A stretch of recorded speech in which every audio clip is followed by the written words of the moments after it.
Alam mo bang muntik na ako mawala sa with honor dahil sa'yo? Alam ko, pero hindi ka naman talaga matatanggal doon, di ba? Kasi principal yung nanay mo dito. So? Ibig sabihin, with honor ka pa rin. Pero bobo, Anong sabi mo? di ka naman talaga makakasama sa top 10 kung di ka nandaraya. Puro kopya at kodigo ka lang naman, di ba?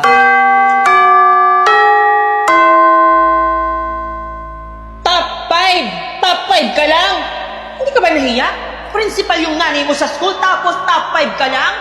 Hindi mo gayahin yung ate mo consistent top 1 sa klase Sorry niya. po, ma'am. Babawi na lang po ako. Dapat lang.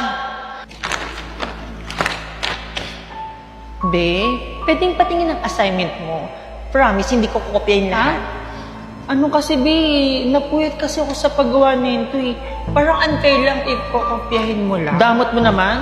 Baka nakakalimutan mo, principal yung mama ko dito.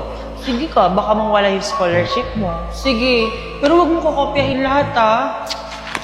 Papatingin mo rin naman pala eh. Thank you. Class, congrats naman natin sila Carla and Devon kasi sila lang yung highest assignment natin. Congrats. Thank you, ma'am. Sabi mo hindi mo kokopyahin lahat. May problema. Hindi, okay lang pala. Kaya bago ka mag-post sa social media na mataas yung grades mo, huwag mo na idama yung Diyos. May pa-thank you Lord ka pang nalalaman. Eh, puro kopya ka lang naman. Sinong Diyos may pinapasalamatan mo? Satanas? Demonyo ka talaga. Alam ko, kaya mas demonyo yung pakita.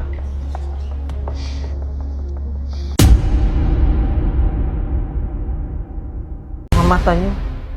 Okay, may meeting lang kami ngayon sa faculty ha.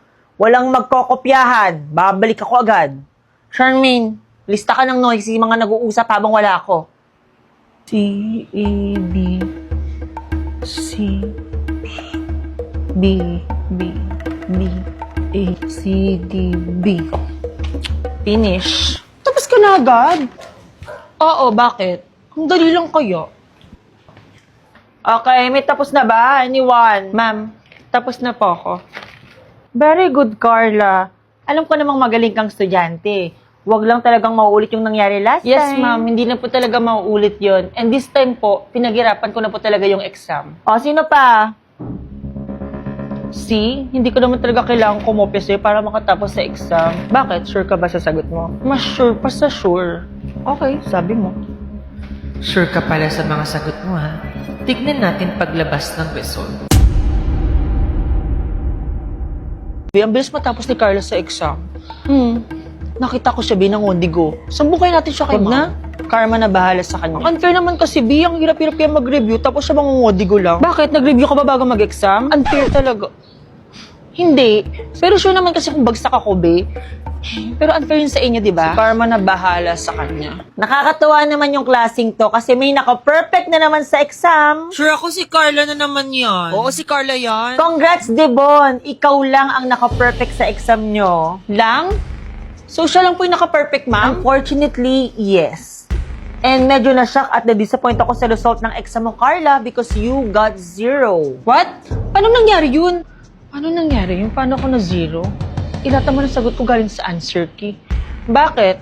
Sure ka ba sa answer key na kinuha mo sa faculty? Miss Cheater? Pinagsasabi mo, palong cheater, zero nga ako. Ano to? Panoorin mo. Di ba kumuha ka ng answer key sa faculty bago mag-exam? Congrats, Devon! Ikaw lang ang naka-perfect sa exam nyo. Lang? So, siya lang po yung naka-perfect, ma'am? Unfortunately, yes. And medyo na-shock at na-disappoint ako sa result ng exam mo, Carla, because you got 0. What? Paano nangyari yun? Paano nangyari yun? Paano ako na zero? Ilata mo na sagot ko galing sa answer key. Bakit? Sure ka ba sa answer key na kinuha mo sa faculty? Miss Cheater? Pinagsasabi mo, palong cheater, zero nga ako. Ano to? Panoorin mo. Di ba kumuha ka ng answer key sa faculty bago mag-exam?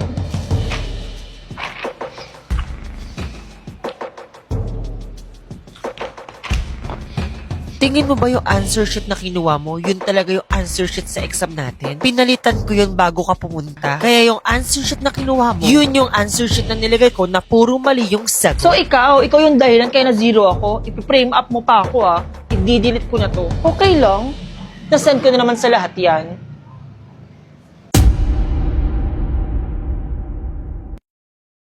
Ay, class, see you tomorrow. Ma'am, tulungan ko na po isa gamit Naku, niyo. Christine, the best ka talaga kahit Ito kailan. naman si ma'am ng bola pa. Sus, bait-baitan, pero binabackstab naman si ma'am. Si ma'am, abusado. Puro utos na lang kamo. Kala naman niya, pinapasahod niya ako sa pagbitbit ng gamit niya.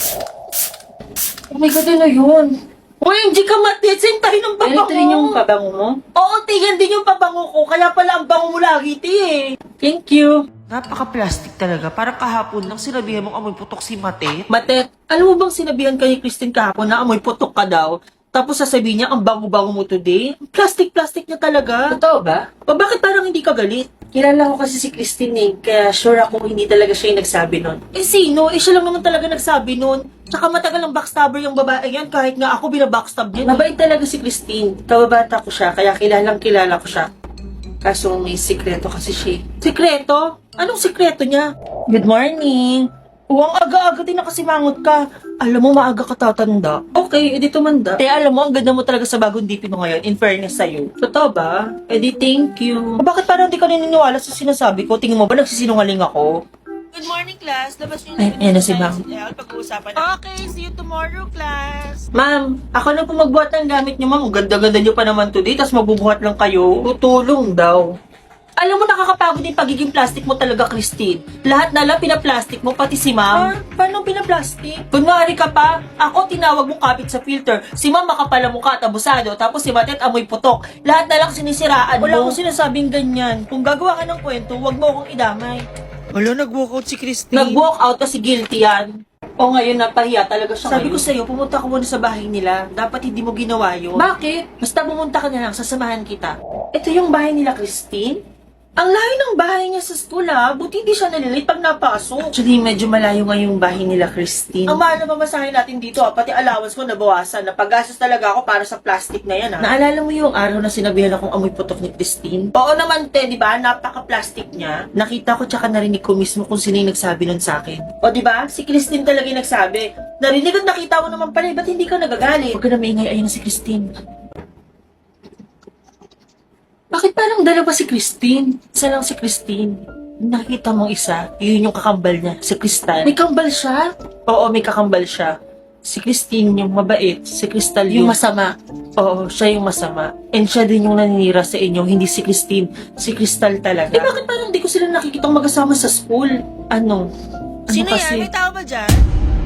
Te, sabi ng lola ko, yung sementeryo sa tapat ng school natin, kumukuha daw yun ng buhay kapag malapit na daw yung November 1. Totoo ba, te? Wala, te, nakakatakot naman. Doon pa naman tumatambay yung binibilang ko ng fishball lagi. Scary, di ba? Pero alam mo anong mas nakakatakot? Yung room number 13 sa kabilang building. Te, di ba bawal pumasok doon? Pasabi nga ng mga senior natin, te, may multo daw doon. What if pumasok tayo doon, tapos mag-spirit of the glass tayo? Te, wala tayong Ouija board tsaka baso. Eh di mag-spirit of the coin na lang tayo after uwian. Buti na lang walang nakakita sa atin. Huwag ka nang maingay, mag-start na tayo. Sure ka na ba? Natakot ka, no? Hoy, hindi, no? Tara na, mag-start na nga tayo.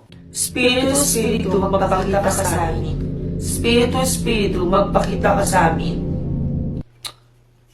Di, wala naman talaga, hindi naman talaga to totoo eh. Alam mo, ano mas magandang gawin natin? Kumain na lang tayo ng fishball. Diba sabi ko sa'yo, sarap ng fishball ko lang. Oy, tumingin sa dinadaanan niyo! Oh my God, di muntik na tayo doon. Akala ko nga, makikita ko na si Santi. Text ko lang si Mama, wait. Oh my God, naiwan ko ata yung cellphone ko sa room number 13. Be, hindi pwede mo wala yung phone ko, Be. Hindi pa fully paid yun. Kaya nga, babalikan natin dito, di ba? Okay. Teka, Be, bakit ganun? Bakit may nagkaklase sa room number 13? Di ba bawal pumasok dito? Te, bukas na lang natin balikan yung phone mo. Nakakaya sa mga nagkaklase yun. Anong magbalikan, te? Hindi pa nga bayad yun, te. Paulit-ulit ka naman eh. Buti parang ang weird sa room number 13. Paano weird? Di ba, te, uwian na natin? Bakit may nagkaklase doon? Tsaka napansin mo yung mga damit ng mga nagkaklase. Mga sunog. Tapos yung mga balat nila, te, parang may mga sugat-sugat. Te, what if multo sila? Te, kung multo sila, te, huwag na lang natin balikan yung phone ko. Tara na! Bihin, anong gagawin natin? Di ba mo kong tanongin, hindi ko rin alam. Mga iha, naliligaw ba kayo? Hindi naman po, la. Dito po kami nag-aaral. Sino yung matanda, te? Umuwi na nga tayo. Wala pa nga yung sundo ko eh. Te, sabay na lang ako sa pag-uwi, te. Natatakot ako mag-isa umuwi. Di, parang may napapansin ako. Kayo nagpatay na sa labas, pero bakit parang walang mga tao? Tsaka walang nadaan na sasakyan sa kabilang kalye. Magtanong kaya tayo. Miss, pwede bang magtanong? Ready na ba kayong pumasok? Pumasok po saan, miss? Sa PBB House po ba? Kung sa PBB House po, okay lang po sa amin. Talent manager po ba kayo? In denial pa rin pala kayo sa nangyari sa inyo kanina. In denial po saan? Ate, hindi po kami magjowa hindi po kami talo. Di ba na-aksidente kayo kanina? Tingin niyo ba nakaligtas kayo?